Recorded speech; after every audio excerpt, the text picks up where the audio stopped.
Deer prisoners, আপনাদের সঙ্গে একজন দেখা করতে চান।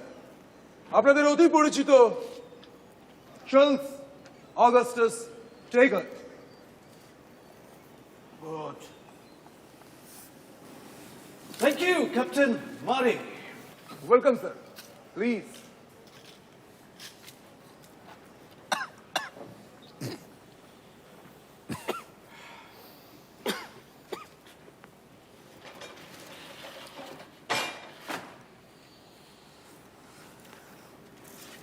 So my old friends, how are you? প্রায় 4 বছর পর দেখা হচ্ছে আমাদের। মিস্টার ঘোষ, ফাঁসির দড়ি থেকে বেঁচে কিরকম লাগছে? আমার দাদার কোনো খবর রাখেন মিস্টার টেগেট? নপ, দরকার পড়ে না, গোড়ায় রাখতাম। কেননা গভর্নমেন্ট বিশ্বাস করতো still he is a dangerous man. এখন বুঝে গেছে he is a real monk now. আচ্ছা, আরেকজন ফাঁসির আসামি, তারও ফাঁসি রদ হয়েছিল না? কি যেন নাম মিস্টার উল্লাসকর দত্ত। সে কোথায়? তাকে মাদ্রাজের একটি পাগলাগারদে নিয়ে যাওয়া হয়েছে। খুব স্বভাবতই এখানে বেশি দিন থাকলে আমাদের প্রত্যেকের যে হাল হতে পারে। উল্লাস আমাদের মধ্যে সবচাইতে বেশি আবেগপ্রবণ ছিল, তাই ওই লক্ষণ ওর মধ্যে সবার আগে দেখা গেছে। ইন্দুভূষণও তো শুনলাম গত বছর জেলেই গলায় দড়ি দিয়েছে।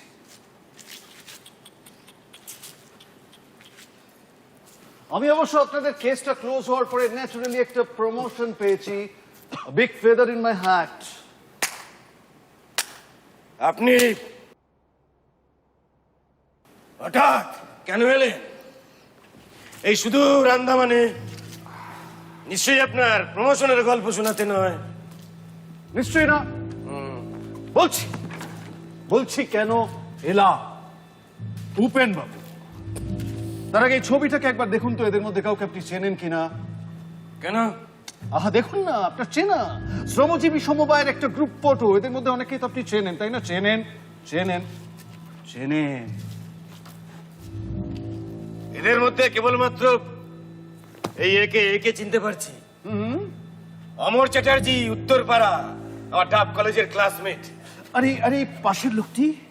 ওসব পরে হবে, আগে বলুন আপনি এখানে এলেন কেন? ধরুন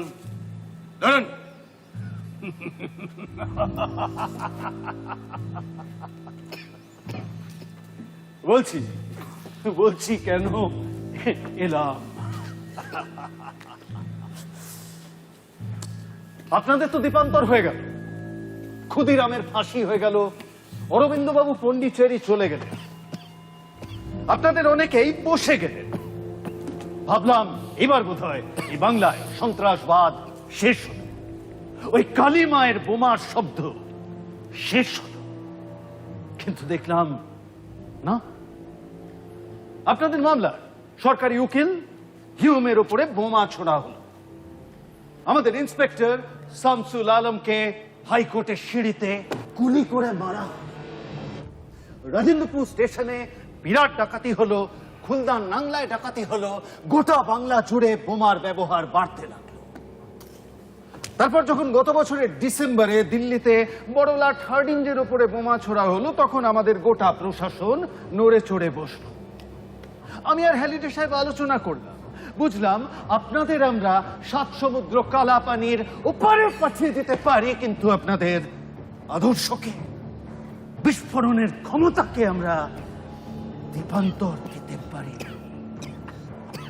বুঝলাম আপনারা রক্তবীজ, কয়েকটাকে মাত্র ধরতে পেরেছি, বাকি আরো অনেকে ছড়িয়ে আছে মেদিনীপুরে, চন্দননগরে, এমনকি উত্তর ভারতেও। কিন্তু কারা তারা? আমি আর হ্যালিডে সাহেব পরিকল্পনা করলাম, ভাবলাম আন্দামানে এসে আপনাদের আরেক প্রস্তুত ছেড়া করলে কেমন হয়, যদি নতুন কোনো খবর পাই।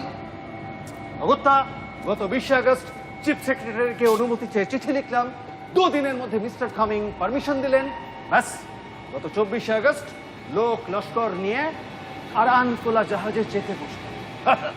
খুব সোজা গল্প। আপনার মনে হয় যে আমরা আপনার সোর্স হতে পারি? নিশ্চয়ই আপনারাই সোর্স হতে পারেন। এই আত্মবিশ্বাসের হেতু বাড়েন না, ও আর কোনো কথা বলবে না। আমাদের কেউই আর কিছু বলবে না মিস্টার ক্যাট।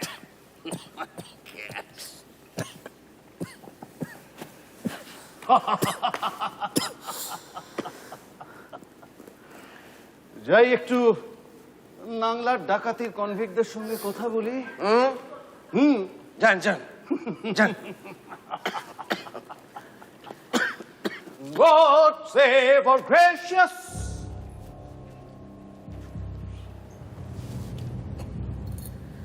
আমি নিশ্চিত খবর পেলে আপনাদের থেকেই পাবো, বরাবর তাই পেয়েছি।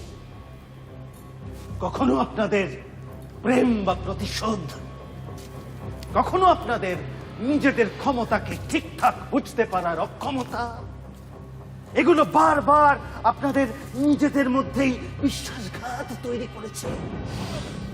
আর আমরা খবর পেয়েছি, পাচ্ছি, পাবো। মানে কি কি কি বলতে চাইছেন কি আপনি? আমরা কাল কথা বলি মিস্টার ঘোষ, কথা তো আমাদের বলতেই হবে। আপনি বলুন, আপনি আপনি আপনি বলুন, আপনি কি বলতে চাইছেন? আপনি বলুন, আপনি বলুন। একবার ভেবে দেখুন, আপনাদের সমস্ত খবর আমরা আগে থেকেই পেয়ে যেতাম কি করে? সব কথা বোমার কারখানা কি করে ফার্স্ট রেটেই পেয়ে গেলাম? ওই ক্ষুদিরাম আর প্রফুল্ল চাকির মুজফ্ফরপুর যাওয়ার খবর আগে থেকেই পেয়ে গেলাম কি করে? কি করে সব কটা লোকের নাম একেবারে তালিকা ধরে ধরে অ্যারেস্ট করে ফেললাম? মাথাটা খাটান বারিন বাবু, মাথাটা খাটান।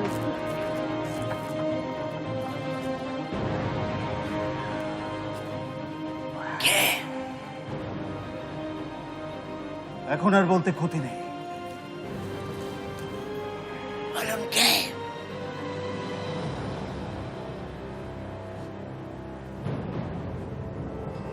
কল্পনা, কল্পনা, আপনাদের দেওঘরে বিস্ফোরণে মৃত প্রফুল্ল চক্রবর্তীর স্ত্রী, আপনাদের দেবী চৌধুরানী। দেবী চৌধুরানী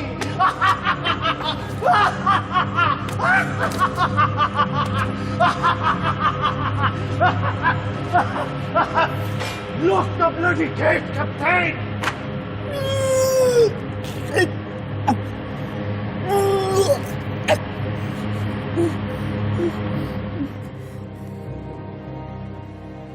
ভালোবাসা না প্রবৃত্তি? সবাই পারে, সবাই পারে বলো এর মধ্যে কোনো বোঝাপড়া করে ফেলতে? পারে হয়তো কেউ কেউ, আমি পারিনি, আমি পারিনি। আমি তার মাসুলও তো দিয়েছি। দিদি বলা, বলো না, বলো না, বলো না, বলো না।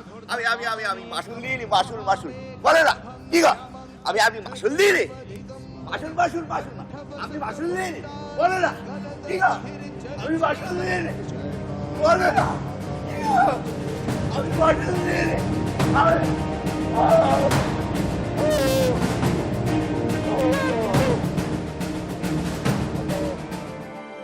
বারীন্দ্র আর উল্লাসকর ছাড়া পেয়েছিলেন 1920-তে।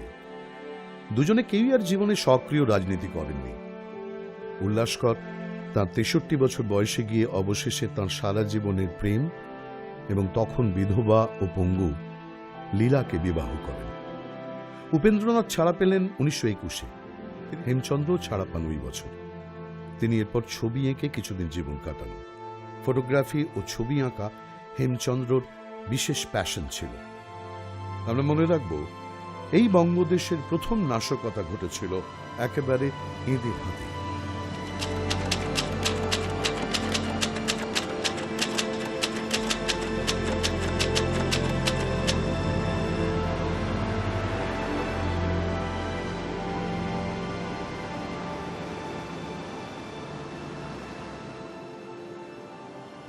প্রণাম গুরুদেব, একজন মহিলা এসেছেন, আপনার সাথে দেখা করতে চান।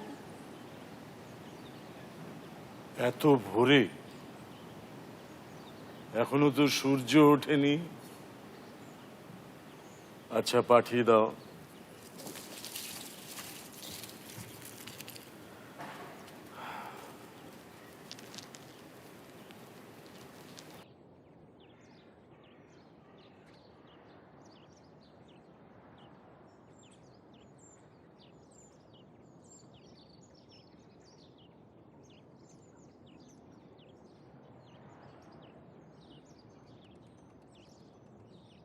আপনি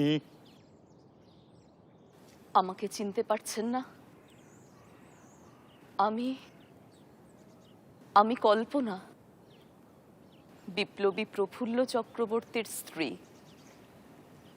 ও হ্যাঁ,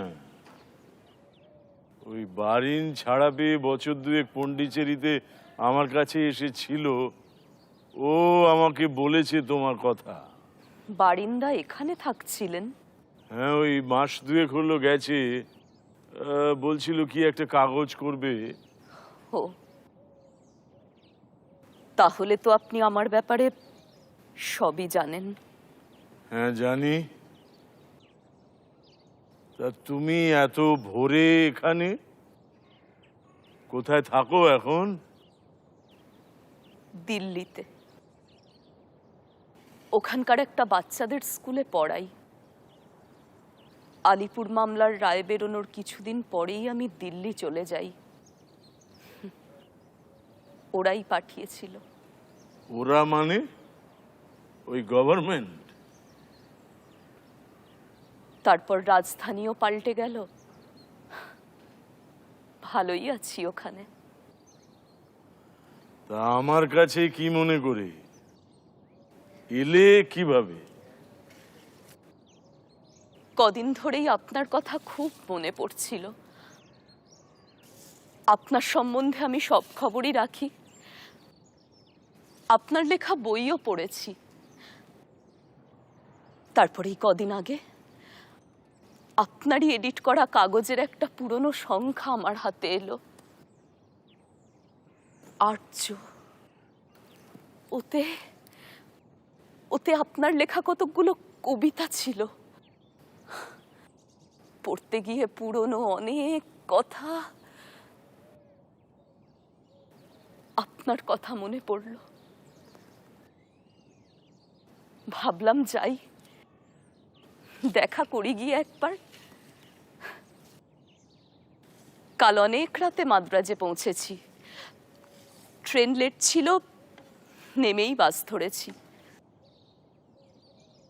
পন্ডিচেরিতে যখন পৌঁছলাম তখন শেষ রাত। আর্য গত বছর বন্ধ হয়ে গেছে। তা তুমি থাকবে এখানে কদিন? না না, আজই ফিরে যাব। রাতে ট্রেনের টিকিট করে রেখেছি। খাবে কিছু এখন? খাবো একটু পরে। আমাকে আমাকে একটু জল দেবেন? হ্যাঁ হ্যাঁ, নিশ্চয়ই, বসো।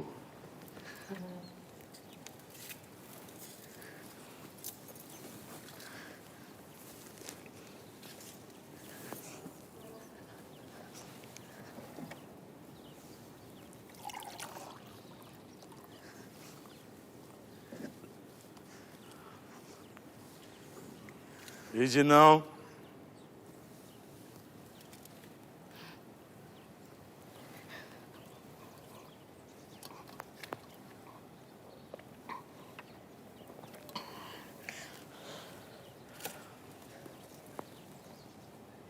আপনি জানতে চাইবেন না কেন আপনার ভাইদের আমি পুলিশের হাতে ধরিয়ে দিয়েছিলাম? না, কি হবে জেনে? তোমার যা ভালো মনে হয়েছে তুমি করেছো। হ্যাঁ, করেছি।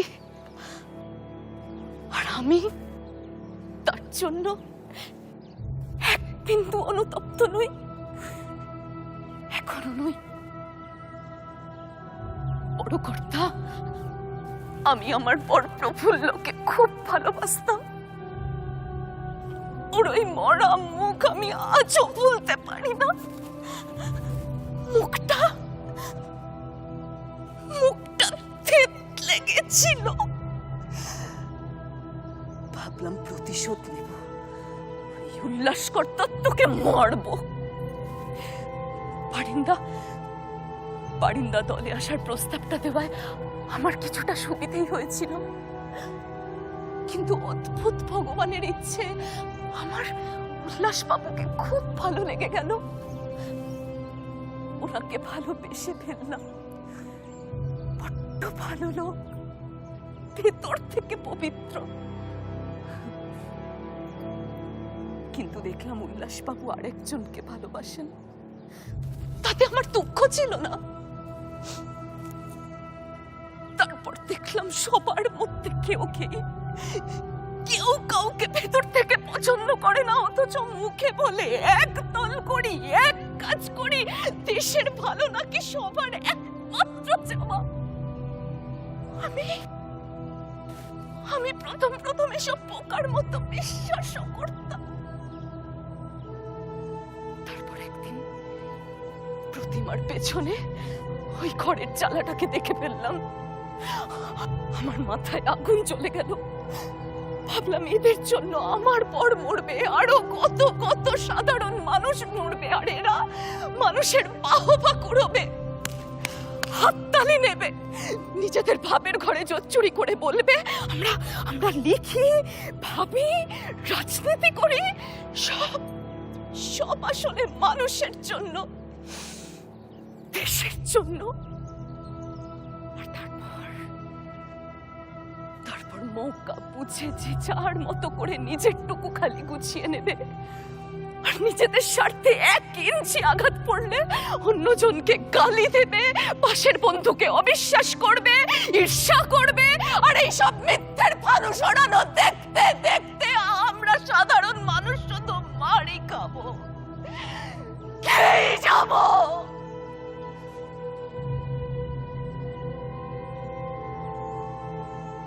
টেগার্ড সাহেব অনেকদিন ধরে আমাকে নজর করছিলেন, এবার আমি ওকে নজর করতে শুরু করলাম। শেষে একদিন রাতে ওনাকে এন্টালি থানার সামনে পেয়েও খেলাম। উনি তো হাতে চাঁদ পেলেন। আর তারপর বড় কর্তা, আমি কিন্তু নিজের হাতে কাউকে কখনো মারিনি, এমনকি পার্টির অ্যাকশনে গিয়েও না। মানুষ মারার সাহস আমার নেই বড় কর্তা। আমি শুধু টেগার্ড সাহেবকে আপনাদের সব খবর দিয়ে দিতাম, সব। শুধু একটা খবর ওনার কাছেও চেপে গিয়েছিলাম।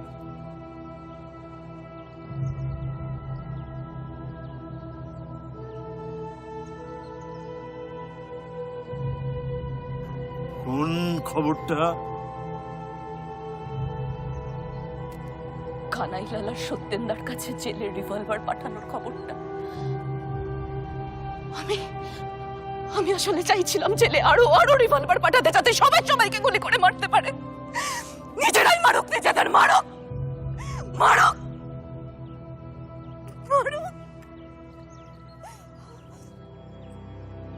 ভেবেছিলাম সবার ফাঁসি হবে, ভেবেছিলাম যেদিন রায় বেরোবে সরোজিনীকে ডেকে সব বলে নিজের মাথায় গুলি করব। ভাবলাম এক, হলো আর এক।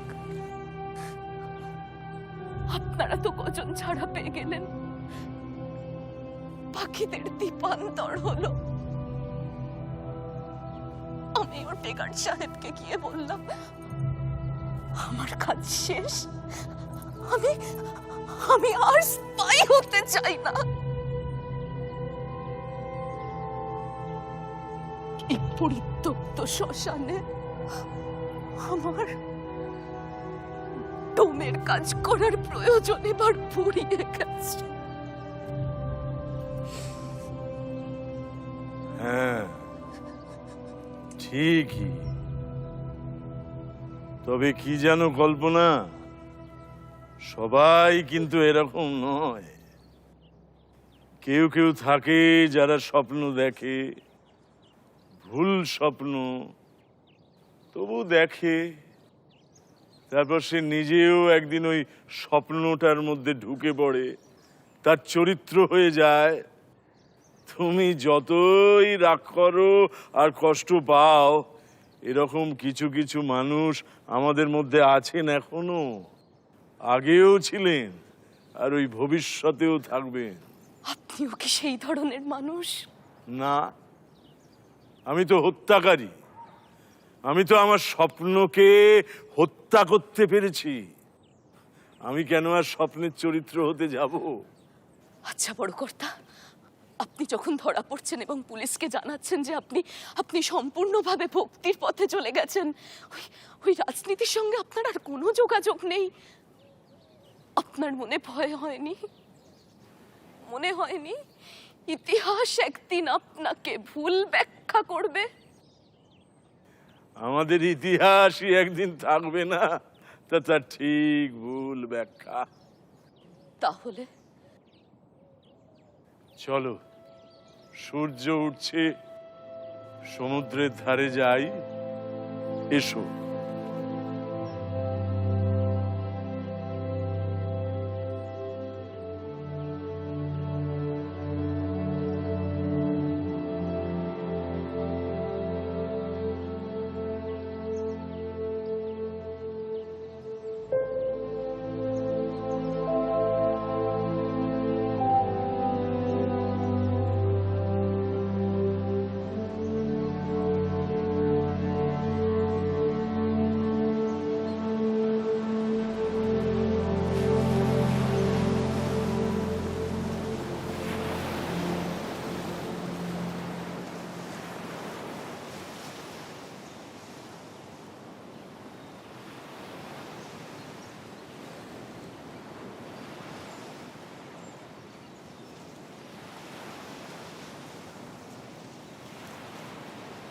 আচ্ছা, তোমরা কেউ কখনো এই কথাটা ভাবনি না যে আমি কম বয়সে সরকারি আমলার লোভনীয় চাকরি ছেড়ে দিতে ভয় পেলাম না, সরাসরি রাজনীতিতে নেমে মাঝে মধ্যেই জেলে যেতে ভয় পেলাম না, গোটা বাংলা জুড়ে গোপন সংগঠন তৈরি করতে ভয় পেলাম না, সেই আমি আমার ৩৭ বছর বয়সে আজ থেকে ১৪ বছর আগে হঠাৎ করে চটজলদি ভীতু হয়ে গেলাম।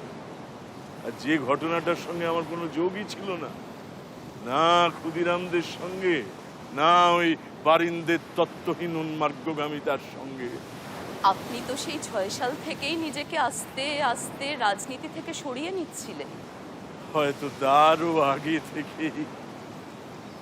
এসো, আমার সঙ্গে এসো।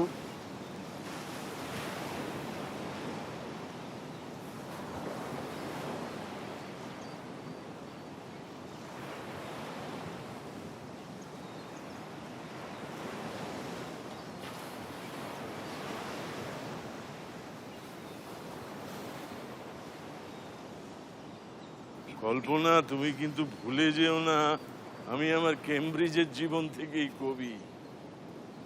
বরোদার মহারাজ যে আমাকে চাকরি দিয়েছিলেন, সেটা কিন্তু আমি আইসিএস বলে না, আমার ইংরেজি ভাষার ওপর দখল দেখে। ওনার বক্তৃতাগুলো আমিই লিখতুম কিনা।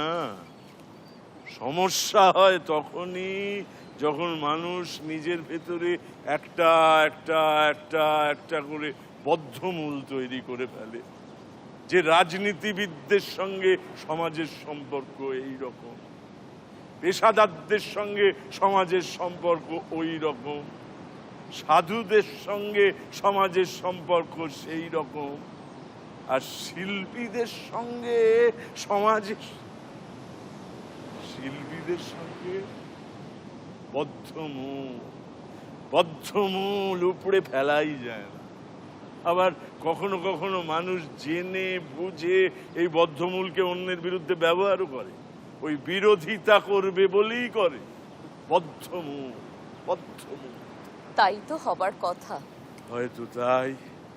তবে কি জানো কল্পনা, আমি আমার 11 বছর বয়সে আমার ভেতর থেকে টের পেয়েছিলাম আমার মধ্যে বড় কিছু ঘটানোর সম্ভাবনা রয়েছে, যাকে বলে ইতিহাসের কর্মকাণ্ড। আর তার পাশাপাশি আমার 14 বছর বয়সে আমি আমার ভেতরে ঈশ্বরের অস্তিত্ব টের পাই। ঈশ্বর! তার মানে খুব কম বয়স থেকে কর্মযোগ আর ভক্তিযোগ আমার ভেতরে হাত ধরাধরি করে চলেছে। কিন্তু কাজ করতে গিয়ে দেখলাম কি? ওই তুমি যা বললে, উদ্দেশ্য থেকে আমাদের উপায় বড়, শ্রমের আকাঙ্ক্ষার থেকে আমাদের ফলের লোভ বড়। ও আমি ক্রমশ ক্লান্ত আর বিষণ্ণ বোধ করছিলাম। বিষণ্ণতা যে কত বড় ব্যাধি তা অনেকে বোঝে না কল্পনা। আমি জেলে যাবার অনেক আগে এইসব ধরপাকড়, বোমাবাজি, দলবাজি এসবের অনেক অনেক আগে নিজেকে ভেতর থেকে, চারপাশ থেকে তুলে নিতে শিখেছিলাম। সারাক্ষণ এই চারপাশে চলতে থাকা সন্দেহ, অবিশ্বাস, পারস্পরিক দংশন, ক্ষমতার উল্লাস, নিজেকে নিজের চেয়ে বড় আর ব্যতিক্রমী করে তোলবার এক হাস্যকর প্রয়াস, এসব মিলে মিশে একটার ভেতরে আর একটা ঢুকে পড়ে আমার দম বন্ধ করে দিচ্ছিল। এমন এক কষ্ট যা সারাক্ষণ তোমার মাথার ভেতরে হাজারখানা আলপিনের কাঁটা হয়ে ফোটাবে। এমন এক অসহায়তা যা বুঝলে পৃথিবীর যাবতীয় শিখণ্ডী বা বৃহন্নলারা বিস্ময়ে অভিভূত হয়ে যাবে। এমন এক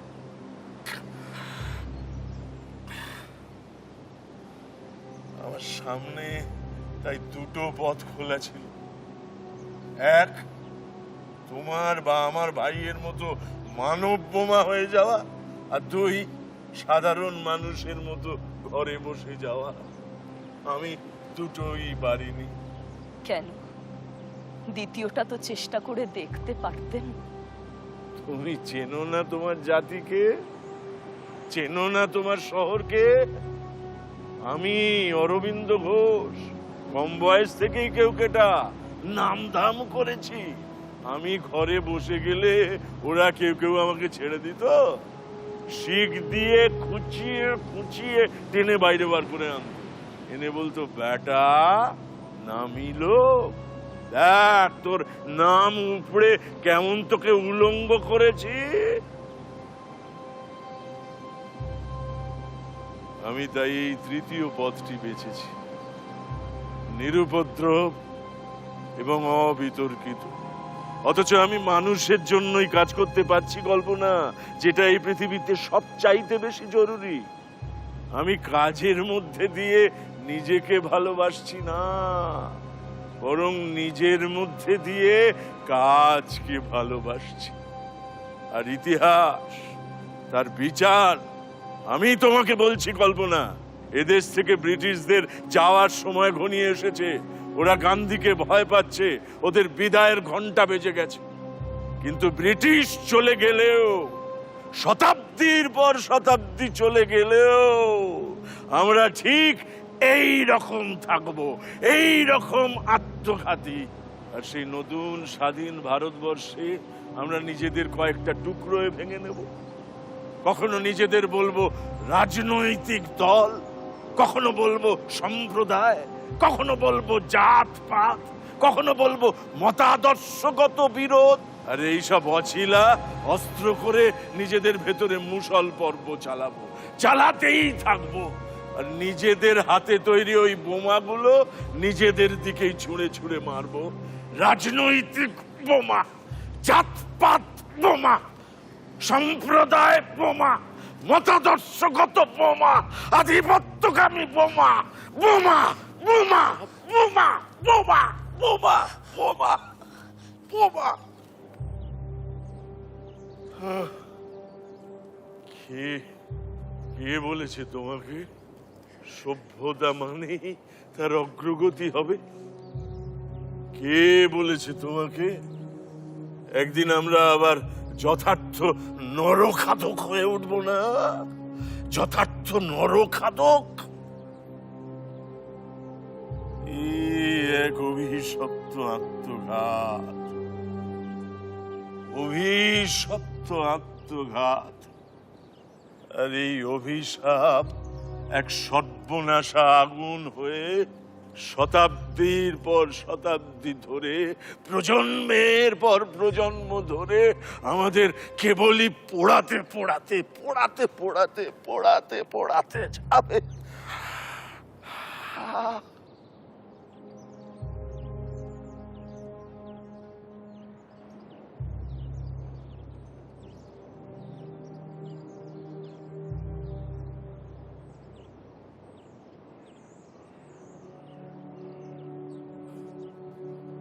অনেকক্ষণ কথা বললাম, বয়স হচ্ছে তো, আজকাল একটু কথা বলতে ইচ্ছে করে। আগে অনেক চুপচাপ থাকতাম। যাও, তুমি আশ্রমে যাও, গিয়ে একটু খেয়ে দিয়ে বিশ্রাম করো, আমি আসছি। যাও।